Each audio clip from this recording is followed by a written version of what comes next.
Japanese Prime Minister Fumio Kishida has appointed new foreign and defense ministers in a major reshuffle. The choices spotlight a focus on gender equality and a stronger line on defense. Mr. Kishida is looking to strengthen his position before a key party leadership vote next year. And the current Foreign Minister, Yoshimasa Hayashi, is succeeded by Yoko Kamikawa. Ms. Kamikawa is Japan's first woman foreign minister in 19 years. Minoru Kihara replaces Yasukazu Hamada as the new defense minister. Mr. Kihara currently heads a Japan-Taiwan interparliamentary group.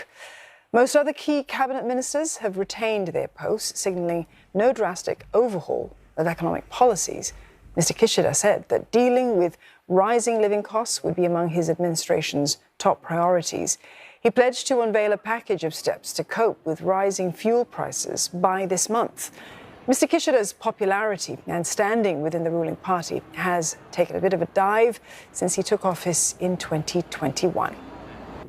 And for more on the cabinet reshuffle, Michio Ishida joins us. She's live from Tokyo. Mitch, what was the rationale behind this reshuffle by Mr. Kishida? Well, Mr. Kishida in his news conference called his a new cabinet a cabinet to produce changes. And for that, he appointed his cabinet ministers.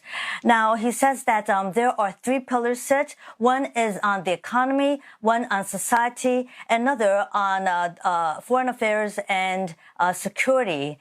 Now, on the economy, what he plans to do is he wants to move away from cost cuts, to invest in people, to invest in startups on R&D.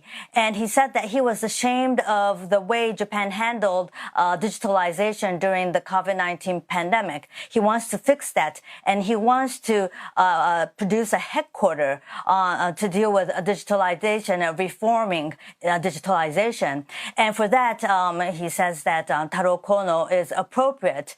And he mentioned other ministers who he believes are appropriate to be retained, and also new ministers who are appropriate to handle the economy.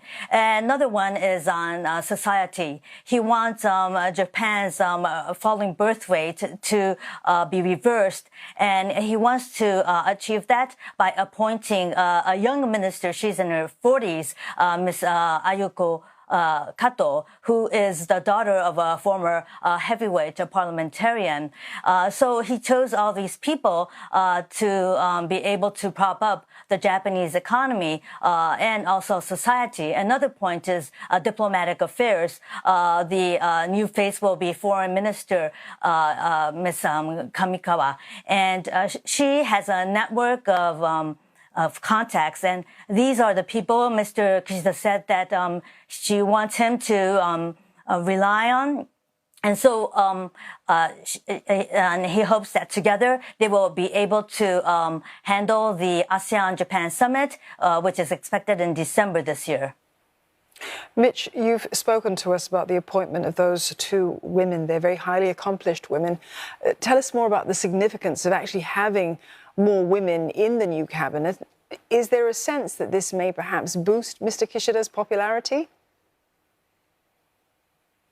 Well, currently in the ruling Liberal Democratic Party, 12% of women are parliamentarians. Now, Mr. Kishida said that he wants to boost that to 30% in 10 years. Now, this is going to take quite an effort. So what he did was he appointed in his party's important post for elections, Ms. Yuko Obuchi.